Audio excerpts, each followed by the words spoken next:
Yeah, let me move to our next speaker, and let me introduce her, Cheryl Arrowsmith. She is a senior scientist in the Princess Margaret Cancer Centre, professor in the Department of Medical Biophysics, University of Toronto, and the chief scientist of the Structural Genomics Consortium at the University of Toronto. She has published over 300 research articles and was recognized by Clarivate Analytics as being among the world's top 1% of highly cited scientists in 2018, 2019, 2022, and 2023. She was elected as a AAAS Fellow 2015 and Fellow of Royal Society of Canada 2020. Cheryl, please, stage is yours. Thank you. Can everybody see and hear? Yes. Okay, great. So I'm very pleased to talk to you today about the work we're doing at the Structural Genomics Consortium on data generation to support computational drug discovery. So the SGC is a public-private partnership of academic scientists at the universities along the bottom here, and also a number of pharmaceutical companies that all have a common interest in pre-competitive research related to drug discovery. So in the context of computational work and the power of artificial intelligence and machine learning, I think this year's Nobel Prizes in physics and chemistry highlight the excitement and the power of these methods. In particular, the prize in chemistry was awarded for solving this 50-year-old grand challenge in protein science, which was based on the DNA sequence of encoding a gene. Can you predict the 3D structure? And it was in 2021, the groups from DeepMind and David Baker's work in protein design sort of simultaneously showed that using both physics-based and AI and deep learning methods, that this could be done. So I think we can take some lessons from this, and this is what my talk the theme of my talk will be. We think a challenge as great as the protein folding problem is the ability to predict drug-like compounds that can bind to and modulate a given protein. So we're definitely not there yet. There are some hints that purely computational methods can predict some molecules that bind to a given target, but it's far from, especially for unprecedented targets that have never been ligated before. It's very far from successful right now. So how do we get to this point where this early stage of drug discovery can be largely computational and take some of the burden off of the expensive and slow methods of drug discovery that have to be done in the lab? So we're going to apply lessons learned from the structural biology community that helped promote AlphaFold success. I'm going to talk about pilot projects that we've been doing to assess AI and machine learning assisted protein compound screening methods. I'll talk about how to enable these methods with open data, and particularly how to store, archive, and disseminate that data. And also community benchmarking projects, which are the other key method that is required for knowing when you've been successful. And then in the end, the model for how the community can work together towards these goals. So what does the success look like? So the protein folding community knew they had, methods that really worked. Eventually, after 14 biannual community-wide competitions called CASP, they finally showed that AlphaFold 2 was very highly successful in predicting the three-dimensional fold of a protein. And it was dependent on the high-quality, open, unencumbered experimental data in the protein data bank, the PDB. And that is the data that everyone uses to had been using over many years. And finally, there was enough data, there was enough 3 structures in the PDB, and the capabilities of AI could make use of that. So let me just give you a little background about the SGC. We, as our name suggests, Structural Genomics Consortium, we started off as a high-throughput structural biology organization. We are among the largest contributors to the PDB for a number of years, and in particular, and also greatest single contributor to the CASP competitions with over 100 proteins in the mid-2000s. And around 2010 or so, we started using the proteins that we'd made to identify bioactive small molecules that bind and modulate these proteins. We call them chemical probes. And more recently, we've started to apply machine learning methods to try to accelerate this entire process because of the value we've recognized of chemical probes to the research community. Now, all this work is in the public domain, even though we are co-funded and collaborate directly with a number of pharmaceutical companies. So this is pre-competitive research. And we're ending up with, over the next 10 years, we're aiming to do a lot more of this. We think we can leverage machine learning and the global computational community to partner with the data that we generate to develop methods that will accelerate drug discovery, and that to identify a modulator for most human proteins. That's this project called Target 2035. So the ideal molecule that we'd like to make for each human protein is what we call a chemical probe, so a drug-like small molecule that selectively modulates the activity of a specific protein. The concept was published in this paper a number of years ago. These are highly useful tools.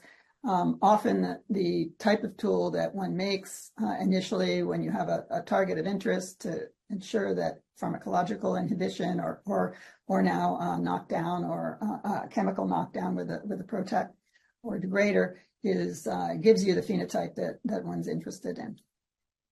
So we've made and collaborated with the pharmaceutical industry to accumulate over 200 chemical probes now in the last 10 years. And some of these are published here in these papers. So we've made a number ourselves in collaboration with pharma. The pharma have donated a number of chemical probes. There's a nice kinase, low,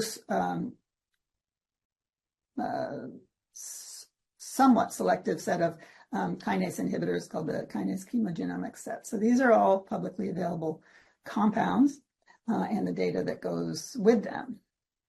And they've been used by thousands of people in thousands of papers by now. So nevertheless, it's still a very small number of human proteins.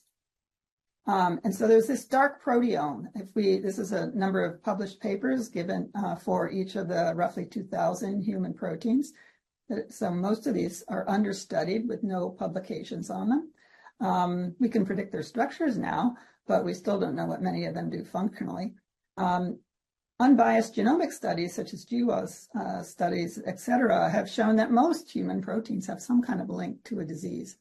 And so there is a rationale for trying to find a modulator or ligand to most human proteins if we can. And that's what the objective of this Target 2035 is, shown here. So all I'm going to talk about today is ways that we can accelerate getting to this point. And these are just the useful, the great use it would be if you had a modulator of every human protein. The problem is that each chemical probe, a potent, selective, active in cell molecule, costs on the order of $2 to $5 million each, takes years to develop, and we will just never get to the point of having one for most human proteins unless we leverage the power of machine learning and new technologies in a massive way, and do this in a globally collaborative manner and share the data and co-develop the methodologies and the technologies together. This has been commented on in a number of papers recently about, the potential of AI and machine learning to accelerate drug discovery. Here's some quotes with the underlying key parts that particularly we are trying to address, where predictions, computational predictions that are made about compounds that combine to a target need to be validated in an experimental setting. Somebody has to do this, which is an expensive undertaking. And, a lot of the drug discovery and ligand discovery work takes place in industry. And as we just heard, there's a lot of knowledge in industry. And so if industry and academia can work together, I think we'll get there faster. So we have, towards that goal, we've carried out a number of recent pilot projects on experimental hit finding. The idea is to try to identify a methodology that will be of generic use, if you will. So we've focused on these biophysical binding assays, affinity selection mass spectrometry, or DNA encoded library. So these measure binding of a compound to a protein of interest.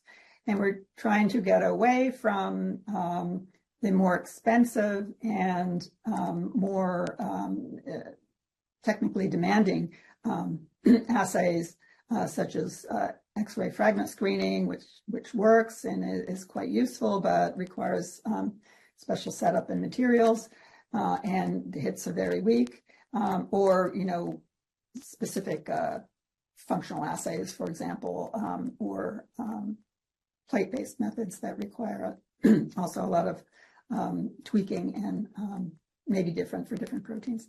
So the methods shown here, I will walk through briefly. Each of these we're collaborating with industry to develop and demonstrate. And then the idea is to apply them at scale on a lot of proteins over the next 5 to 10 years. So pilot one is DNA encoded library selection with machine learning analysis that would enable one to predict commercially available compounds that one could purchase that are predicted to bind the protein of interest, as opposed to synthesizing exactly the molecule off DNA that was selected by the protein, because the latter is fairly expensive and resource intensive. We applied this to this large protein family called WD40 repeat proteins. These are protein-protein interaction domains. In the center of this dendrogram is a schematic structure of one WDR protein. They're beta propeller proteins, often binding a ligand, peptide ligand of another protein in the central pocket here. We cloned, expressed, purified, solved a number of structures as shown on here. And then we took 16 of these WDR proteins and 2 non-WDR proteins, so that our method was not, so that we know our method is not biased towards just this one protein family. We collaborated with XChem, who are a leader in the DNA encoded library field, and they did library selections.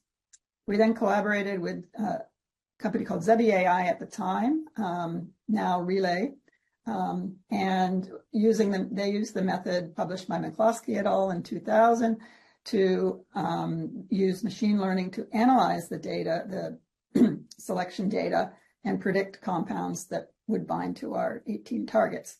We tested those 18 targets using a variety of biophysical methods shown here. Each was tested by surface plasmon resonance, or SPR, and then a second to call a compound, confirm a compound as a binder. We wanted 2 biophysical methods to be sure that it was really binding. So here's the results. At least a third of the targets, we were able to find a low micromolar binding compound, and shown the targets in pink. A couple other weaker binders, and then the other proteins did not return a validated binder. But although these were weak-ish binders in the micromolar range, they're all new, progressible compounds, and the details of the study are shown in the paper that is in press, will soon come out in JMed Chem, and it's on the bioRxiv. So encouraged by that success, led by Rafael Cungalo at the SGC at UNC Chapel Hill, is leading our development of a open Dell ML collaborative network in which we're doing Dell selections. We're collating the data in the form of fingerprints of selected molecules in a database called AirCheck, I'll mention in a moment. This data is going to be available for anybody to do machine learning and predict compounds that will bind to the protein of interest, and also share these models for the community to use. And so some of the groups that are doing the Dell screening are shown along the bottom here. So that will be we'll be generating protein small molecule interaction data from Dell ML. The second pilot was affinity selection mass spectrometry experiments that are largely used in industry, but not very much in the academia. Our colleague Hui Peng at the University of Toronto is an expert in mass spectrometry and used it in the field of environmental science. And collaborating with Laval and Halabalian at the SGC Toronto, they worked together to develop this workflow that now has really interesting capabilities to screen proteins in a number of days against a number of compounds. We've built several libraries, a large library from Enamine, a diversity library, and smaller libraries for just sort of assessing ligandability of proteins, for example. Now, an interesting thing about this method is it can be, if the isolation of the compound that binds to your protein of interest is done through a chiral column, we can even detect an enantiomer selective binding, which is quite interesting. And these are examples from known proteins and compound pairs that we knew only one enantiomer would bind to the other. So this was very exciting as well. And it turns out that it seems that when you get just one peak out of a racemate that was screened with the protein, that there's a higher percentage of that compound validating. Of course, this is a screen, so not every compound validates. We applied this to over 30 targets, shown here with variable ligandability scores, as shown. Some of the statistics are shown at the bottom, and about almost a third to a half of these gave hits, and many of those were validated by biophysical methods. So how do we store, scale, disseminate these large data sets, and how do we make them accessible to the community to use? So Benjamin Head-Keynes is a data scientist at the University of Toronto, and he thinks a lot about this area. We want to make the data available to everyone, and we want people to use it and then give back their models to the community to use. And so Benjamin came up with this concept of artificial intelligence ready chemical knowledge base, or AirCheck. So this is a database that whose prototype right now is hosted at Google Cloud. It's available with no restrictions. And on the use of the data, if you agree to just a few basic points, the data is formatted for data scientists, which is the key thing. So the data is uniform, always stored in the same way, and it will be primarily two types of data, at least in the beginning: Dell ML and Dell selections and ASMS data. And we highly encourage, we don't require, but we highly encourage users to make their machine learning models using this data open source and to even deposit it on the in the database. So the AirCheck team is in the lower left here. This is a screenshot of the from the web page. And Alex Tropsch's group at UNC has used a number of these data sets to successfully create an ML model that predicts a compound that was validated to bind to a target, a couple targets of interest. And so some of the targets are shown here. And this, again, is very encouraging that we can try to foster this activity in a sort of global network amongst the community. The third pilot was one of purely computational methods. We were approached by a number of companies early on asking whether we could test their predictions of compounds that would bind to a given protein. We worked with Atomwise and with Silico, and again, about half or a third of the cases we identified, they identified compounds that we could confirm bound to our protein of interest. Now, these hits are weak. They're quite weak, in fact, but they were measurable, and they were also more potent than fragments tend to be, and they were progressible and were first in class for their targets. So this also led to the it's encouraging. I think it's encouraging for the field, but as I said in the beginning, we're still not there. And there is a lot of hype in the field about AI and machine learning and drug discovery. So how do we know who to work with in this area, and how do we know when our methods or a colleagues' methods are really working? And from the CASP and protein folding field, that is benchmarking exercises. So from the protein structure prediction benchmarking exercise called CASP, critical assessment of structure prediction, we modeled and Mathieu Shapira in our group, in collaborating with John Molt, who developed the CASP, who has developed and run the CASP competition for many, many years. They worked together to create the CASH challenge, which is a prospective challenge in which a target is announced, the computational community makes predictions and is able to predict up to 100 compounds, and then we will test them experimentally and see which method has worked the best. So there's six CASH competitions. So far, 2 have completed, and the data is publicly released. That was for LRRK2, a Parkinson's target, and SARS-CoV-2 NSP13 helicase. So you can find those on the website, and a number are underway where the compounds are being tested or predictions are being carried out right now.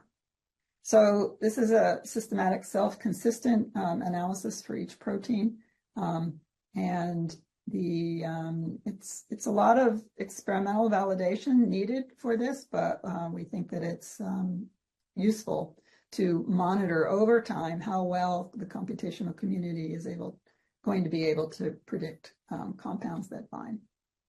So I'll end up now with just an open call to join us in this effort. Target 2035 is meant to be a global collaborative effort, a public-private partnership. It is an open science partnership, and we encourage anyone who is interested to reach out. So one key area is an open call for protein targets, specifically the physical recombinant protein that is in a good state. And if groups can provide us with proteins, we will do the screens by ASMS or DLML. We'll put the data in AirCheck, and we will validate or confirm whether hits or predicted hits are actually binding to the protein of interest. And the results, the only caveat, perhaps, if you view it as a caveat, is all the results will go in the public domain with no restrictions on their use. And if you have a protein you'd like put through this process, Nicole Burgess-Brown, whose email is here, can coordinate that. And then the other area we would love to have collaborators and participants in is an effort called Mainframe, which is a machine learning network for pre-competitive drug discovery. Again, trying to discover compounds that will bind to many of the proteins in the dark proteome. Global network of machine learning scientists. We will be running benchmarking challenges and experimentally test the compounds that are predicted for free. And the top labs will be invited to top labs that are successful will be invited to a dedicated conference to discuss this. And again, the contacts here are Albert Anatolin, Matthew Shapira, and Alex Tropcher. So I'll just want to end here with what we think future drug discovery may look like. Targets, we think the whole human proteome is a good target, and we want to switch from the burden of having to do all the initial protein small molecule interaction work in experimental methods to a largely in silico method. And we think that by having enough data and benchmarking to develop machine learning methods will accelerate that. And then I think next we're going to hear about these exciting area of automation and the further development of compounds for drug discovery, guided by AI and automation. And we think that will also be important. The Acceleration Consortium here in Toronto has a lot of activity in that area. And then, a public domain tool for each human protein could then lead whoever to make the drugs that we need for so many unmet human conditions. So I'd like to thank all my colleagues at the SGC Toronto and also the other SGC sites. And in particular, what I spoke about today are particularly validating predicted hits in SGC Toronto are the folks listed here on the left, and the OCHEC, CASH, ASMS, and DELML folks are also listed here, and our funders. And I'm happy to field questions. Thank you so much, Cheryl, for a great presentation. Yeah, we have a couple minutes just left for the question. So let me ask from the chart. So we have one question. ASMS typically use large compound pools where solubility limits the effective concentration of each compound. What is the pool size for your ASMS work? I believe they're using pools of 500 compounds. 500. Yeah. Got it. So while people typing the question, let me ask one. You mentioned and you put the definition of the chemical probe on your slide, which is great. But like from your experience, what would and from your opinion, I would say, what would you consider the requirements to be a probe? Is that in vivo activity? Is that cell activity? Target engagement? What the definition you will give? In the first instance, cell activity, definitely target engagement. And we do measure that. Before we call something a chemical probe, we show that it gets into the cell, engages the target, does not have unintended off-target effects like general tox, right? So we test it against a number of cell lines, make sure it's not just a toxic compound, and biophysically characterize that the compound interacts with a protein of interest, usually with a recombinant protein as well. Got it. And very last question, very quick. You mentioned the DNA encoded library. What is your experience in terms of reproducibility of DNA encoded library results? Reproducibility. Yes. So how is it reproducible? Because I think the day one we touched base a little bit about the assay reproducibility. So do you have any insight? Can you comment on that? So if you do the same assay twice, that Yes. Well, basically, if you run the a couple times, you do the off-sequence DNA, you see the activity and what's the hit rates. Yeah. So I don't actually know the answer to that question in our case because we're not doing the off DNA. Okay. Right. So we're dodging that issue and going straight to a machine learning model from the selection data and say, what could we buy that looks like it would bind based on the compounds that bound with DNA attached to them. And it's not 100%. I mean, we don't know how much of it is the models, which are still being developed and improved on, or whether there's something, there's some issue with the DNA being there that may also confound things. Got it. Thank you so much, Cheryl. Once again, that's a great presentation.